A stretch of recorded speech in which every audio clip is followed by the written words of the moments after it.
Вече сме на метри под Тодорин връх.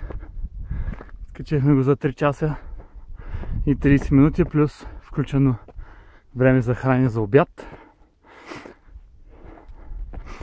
Изключителна красота.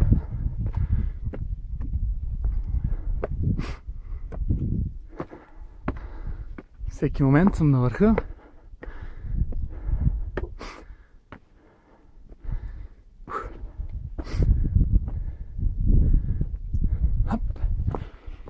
И връх Тодорка.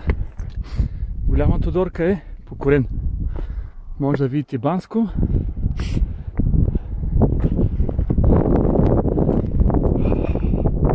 Кеф. Станцията на лифта. Първата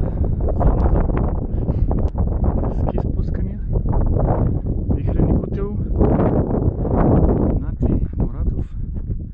Част от групата пристига.